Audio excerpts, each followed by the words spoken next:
ওই পুরোহিতের মেয়েটা বলে, ও আমার ভগবান, আপনি দুধটা পান করে নেন, কিন্তু ওই পাথরের মূর্তি শুনে নাও, ওই পাথরের মূর্তি তো হিলতে পারবে না, ওই পাথরের মূর্তি তো দুধ পান করতে পারে না। এবার সেই মহিলাটা নিজের মস্তককে, নিজের কপালকে ওর ভগবানের সামনে, ওই মূর্তির সামনে ঠুকতে শুরু করলো। বেরাধার মুসলমানেরাও রক্তে রক্তাক্ত হয়ে গেল, কপালটা ফেটে যায়। এই মতো অবস্থায় বারবার ঠুকতে শুরু করেছে আর বলে, আমার ভগবান, আপনি যদি আজকে আমার এই লোটার দুধটা না পান করেন, আমি এখানেই জান দিয়ে দেব। বলে, দুধ যদি আপনি না পান করেন, এখানেই আমি আমার জান দিয়ে দেব। এই মতো বেরাদার কপালটা রক্তে রক্তাক্ত হয়ে গেছে। ওই ভগবান তো দুধ পান করে না।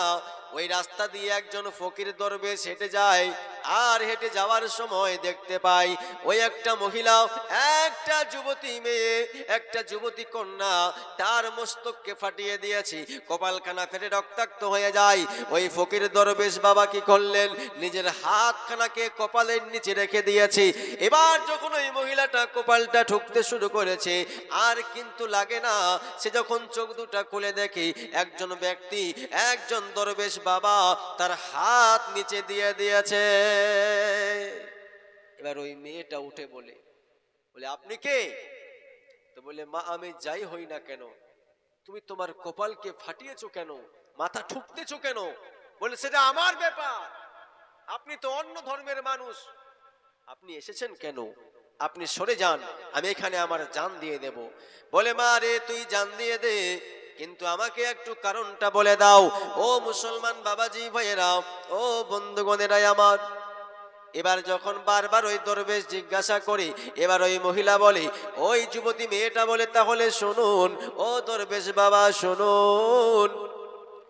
বলে, আমার বাবা প্রত্যেক দিন এই মন্দিরের পুরোহিত প্রত্যেক দিন দুধ পান করিয়ে যায়, কিন্তু আজকে আমি নিয়ে এসেছি, কিন্তু আমার এই লোটার দুধটা পান করতেছে নাও, আমার ভগবান পান করতেছে নাও। এবার ওই দরবেশ বলি, এ তো পাথরের মূর্তি, এ তো দুধ পান করবে নাও, যাও তুমি বাড়ি চলে যাও। ওই মহিলাটা বলে, ও দরবেশ বাবা, আপনি সরে যান, আপনি চলে যান, যতক্ষণ পর্যন্ত আমার ভগবান আমার এই দুধটা পান না করবে, আমি আমার জান দিয়ে দেব। এই মতো জেদ করে বসে আছে। বলে, তাহলে ঠিক আছে, শোনো। ওই দরবেশ আর অন্য কেউ ছিল না, ওই দরবেশ ছিল খাজা মঈনুদ্দিন চিশতি। বলুন সুবহানাল্লাহ। এবার ওই দরবেশ বলতেছেন, এ তো আশ্চর্য ব্যাপার, তার তো জেদ, সে তো জান দিয়ে দেবেই। তখন খাজা মঈনুদ্দিন চিশতি বলে, ঠিক হে বেটি, রুক যাও। এবার ওই দরবেশ বলেন, এ সুনা নেহি, দুধ পি লো। একবার বলেছেন, কিন্তু দুধ পান করে না, ওই মূর্তি হিলাডোলা করে না। দ্বিতীয়বার বলেছে, সুনা নেহি, মঈনুদ্দিন বল রহা হ্যায়, দুধ পি লে। যেমনি এই কথা বলেছেন, সঙ্গে সঙ্গে ওই মূর্তি হিলতে শুরু করলো, হাতগুলো হিলতে শুরু করলো। হিলার পরে সঙ্গে সঙ্গে ওই জায়গাতে ওই পাথরের মূর্তি দুধ পান করতে শুরু করলো। বলুন সুবহানাল্লাহ। জোরসে বলো, উঁচা বলো। ওই দরবেশের কথাই সঙ্গে সঙ্গে ইতিহাস সাক্ষী আছে, ভারতের সরজমিনে ওই মূর্তি হিলতে শুরু করে আর সঙ্গে সঙ্গে দুধ পান করতে শুরু করে। বলুন সুবহানাল্লাহ। এবার বেরাদার মুসলমান, ওই রমণী, ওই যুবতী মেয়েটা রক্তে রক্তাক্ত, জামা কাপড়গুলো এলোমেলো হয়ে যায়, রক্ত যেন লালে লাল হয়ে গেছে। ওই যখন মহিলাটা বাড়ির দিকে চলে আসলো, বাড়ির দিকে আসার সময় যখন বাড়ির দরওয়াজায় পাড়ার মানুষেরা সবাই কিন্তু অন্য চোখে দেখে, বলে, এর তো কপাল ফেটে গেছে, এর তো জামা কাপড় ঠিক নাই, হয়তো কেউ এর সঙ্গে কুসম্পর্ক করেছে। বিভিন্ন মানুষেরা বিভিন্ন মতামত, বিভিন্ন কমেন্ট করতে শুরু করলো। কিন্তু তার বাবা, ওই পুরোহিত বাবার দেখে মনটা বড় কাঁদে। সমস্ত বাবারা নিজের মেয়েকে জানের থেকে বেশি ভালোবাসে না নাই? তার বাবার বড় মনটা কষ্ট পায়। বলে, বেটি আয়, বাড়িতে আয়। বলে, বেটি ব্যাপার কি? What is the matter? কিসটা কি বেটি, তোমার কপালে রক্ত কেন? ওই মেয়েটা কিছুক্ষণ কিছু বলে না, চুপচাপ থেকে যায়। আবার কিছুক্ষণ পরে যখন তার আব্বা বলল, বেটি আমি তোমার বাবা, আমাকে সব কিছু খুলে বলো, কোনো ভয়ের কারণ নাই। এই মতো বলার পরে বেরাদার মুসলমান, ওই মহিলাটা বলে, ওই রমণীটা বলে, আব্বা জান তুমি যে এই লোটার মধ্যে দুধ নিয়ে যাও আব্বা, ওই দুধ আমার ভগবান পান করে না নাই। বলে দূর, ওটা তো একটা পাথরের মূর্তি, ও কি দুধ পান করবে? বলে আব্বা জান আমি তোমার উপরে হাত দিয়ে বলি, আমি আজকে আমার ভগবানকে দুধ পান করিয়ে আসলাম। এবার সমস্ত মানুষেরা শুনে হাসে, সবাই ঠাট্টা করে, বলি কি পাগল হয়ে গেছে নাকি? বলে তুমি কি পাগল হয়ে গেছো যে দুধ পান করলো, দুধ খেলো? বলে হ্যাঁ, আমি সচক্ষে, আমার চর্মচক্ষে সাক্ষী, আমার হাতে আমি দুধ পান করিয়ে আসলাম আমার ভগবানকে। বেরাদার মুসলমান, বুঝতে পারা যায় না। সমস্ত মানুষেরা বলে তাহলে একটা ডেট করা হোক, একদিন ফিক্সড করা হোক, তোমার যদি কথা সত্য হয় আমরা তোমার সঙ্গে যাব, আর একবার আমাদের ওই মূর্তিকে দুধ পান করিয়ে দেখবা। এই মতো ডেট ফিক্সড হয়ে গেল। ওই পুরোহিতের মেয়েটা সবাইকে চ্যালেঞ্জ করলো, আমার হাতে আমার ভগবান দুধ পান করেছে, আমি তোমাদেরকেও দেখাতে পারবো। এই মতো বেরাদার মুসলমান, দ্বিতীয় দিন যখন সবাই চলে গেল, লোকের সমাগম বাজারে লেগে যায়, সমস্ত মানুষেরা দেখার জন্য চাইয়ে থাকে, সবাই যেন তাকিয়ে আছে বাবা। এবার যখন ওই লোটার মধ্যে আবার দুধ নিয়ে যায়, ওই মেয়েটা বলে, ওই পুরোহিতের মেয়েটা বলে, দুধ পিজিয়ে ওর ভগবানকে বলে দুধ পান করেন। একবার বলেছেন কিন্তু কোনো রিয়াকশন নাই, হিলাডোলাও করে নাও। আবার দ্বিতীয়বার বলেন, ও আমার ভগবান আপনি দুধটা পান করে নেন, এবারও দুধটা পান করে নাও। একবার বলেছি, দুইবার বলেছি, তৃতীয়বার যখন রেগে গিয়ে ওই মহিলা বলে, পিনা है तो पी, नहीं तो कल वाले बाबा को बुलाऊंगा, जैसे ही इस तरह कहा तो उसने हिलते हिलते दूध पीना शुरू कर दिया। বলছে পান করবি তো কর, আর না হলে এখনই কালকের বাবাকে দরবেশকে ডেকে নিয়ে আসবো। জোরে বলুন সুবহানাল্লাহ। কাকে ডেকে নিয়ে আসবো? খাজা মঈনুদ্দিন চিশতিকে। যেমনি খাজা মঈনুদ্দিন চিশতির নাম নিয়েছে, সঙ্গে সঙ্গে ওই মূর্তি দুধ পান করা শুরু করে দিয়েছে। বলুন সুবহানাল্লাহ।